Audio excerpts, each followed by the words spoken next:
And it seems at the heart of this is, again, the police. What was happening at the DCI when we're having, because they are now senior officers are now coming to say, you know, we're told we have to finish this investigation in very tight timelines and just proceed and charge.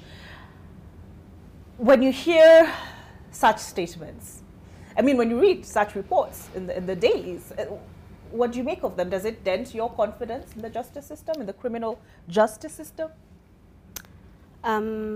It's sad.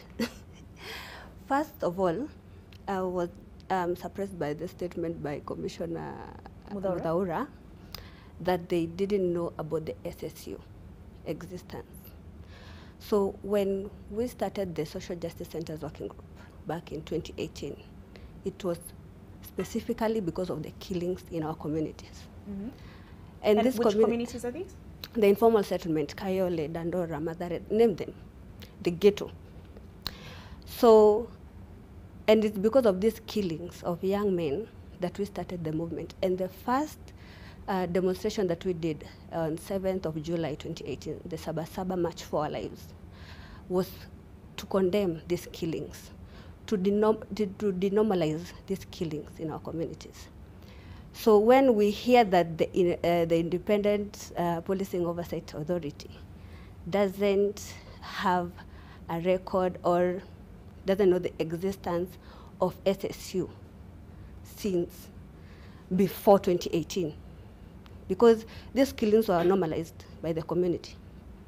And most of the people in the social justice centers are actually victims, yeah, and survivors of these killings, of these atrocities and brutality. It is sad because case like Madara Social Justice Center, there was a killer cop called Tyson in 2017. So Madara Social Justice Center started in 2015, and they started documenting these cases and referring them to these bodies. And when we came together from all those informal settlements in 2018, we had documented cases and taken them to IPOA, thinking these people serve the people directly. They're not the police. They're working for us, the public, you see? And we depend on the investigation to make sure that these police are held accountable. So that statement really made me really question myself why I take cases to IPOA and why they don't take the next step. Now I've gotten a kind of a confirmation why our cases in IPOA don't go nowhere.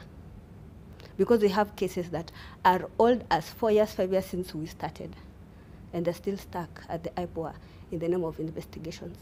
Do you have any specific instances, perhaps, that the commissioner? Yeah. So we have a case of police inaction. Police took 2 young men from the house, so the neighbors knew they were arrested to be taken to the police station, only to be taken where their parents live, and then handcuffed and let by the community to deal with them. So they killed them in the eyes of the police. Where was this? In Kayole. And when was this? Matopeni Spring Valley. This was in June 2016. And you reported this to IPOA? No, 2019, sorry. Yes. And we reported, and it was under investigation. And then after following up with the investigator that was in charge of that case, he told me without, I didn't really know, like it was just the follow-up, the way we follow up with the investigators from IPOA, that he had been transferred to Eldoret. And I had to ask now, what will happen? Who has this case? And then he gave me another investigator. And they had to start afresh after me following up. And they have done the investigations, and they have concluded, actually, and they're yet to start arresting the perpetrators. Okay. Maybe Commissioner. Right of reply.